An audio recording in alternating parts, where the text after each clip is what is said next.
सत्संगति बहुत ही महत्वपूर्ण होती है। इस जीवन को सार्थक बनाने के लिए सत्संग अत्यंत आवश्यक है। सत्संगति कथय किम न करोति पुंसा।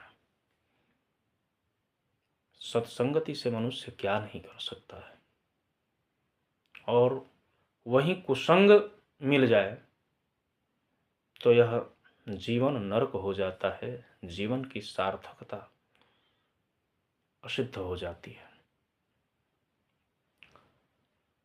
श्रीमद् भागवत महात्म्य में कुमारों और नारद जी के बीच बहुत सुंदर एक संवाद चल रहा है, जिसमें नारद जी कहते हैं कि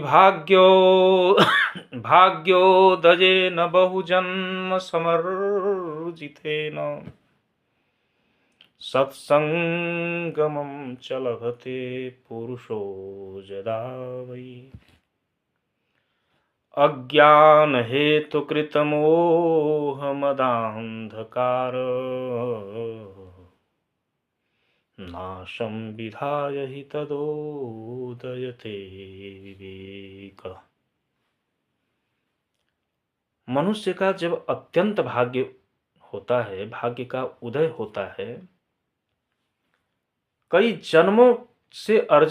जन्मों का अर्जित जब भाग्य का उदय होता है तो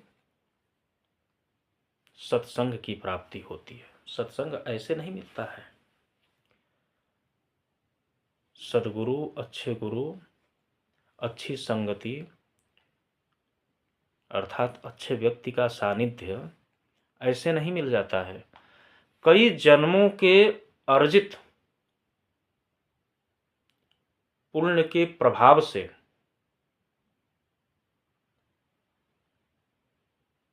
जब वैसा भाग्य का उदय होता है तब जाकर के सत्संगति की प्राप्ति होती है। भाग्योदयेन, भाग्य का जब उदय होता है उसके कारण, कैसा भाग्य? बहुजन्म समर्जितेन, बहुजन्म समर्जितेन, एक जन्म से नहीं, कई जन्मों का अर्जित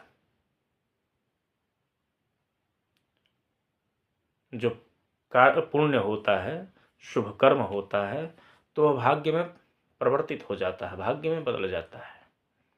और उस भाग्य के उदय से सत्संगमं च लभते पुरुषो यदा वै, तो वह सत्संग की प्राप्ति करता है मनुष्य। अज्ञान हेतु, और सत्संग से होता क्या है? अज्ञान हेतु कृत मोह मदांधकार नाशम। अज्ञान का जो कारक है, कौन सा?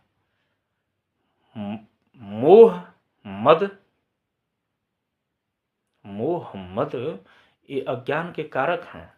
तो मोह मद रूपी अंधकार को यह जो है नाश करके, सत्संगति अज्ञान मोह रूपी अंधकार को नाश करता है। फिर अज्ञान हेतु कृत मोह मदांधकार नाशम विधाय हि तदोदयते विवेक। उस अज्ञान और मोह रूपी अंधकार को नाश करने के उपरांत विवेक रूपी प्रकाश का उदय होता है। नाशम विधाय हि तदोदयते विवेक, अर्थात बहुजन्म अर्जित भाग्य के प्रभाव से सत्संगति मिलती है, और उस सत्संगति के प्रभाव से चित्त की जो कुवृत्तियां हैं, मोह मद लोभ आदि जितने भी हैं, इनका नाश होता है और मनुष्य में विवेक होता है। नाशं विधाय हि तदोदयते विवेकः। और इसी को संत तुलसीदास जी भी कहते हैं कि बिनु सतसंग विवेक न होई, बिनु सतसंग विवेक न होई। बिना सत्संग के विवेक हो ही नहीं सकता है। अर्थात ज्ञान के लिए,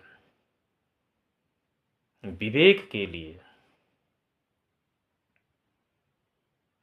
सत्संग का होना अत्यंत आवश्यक है।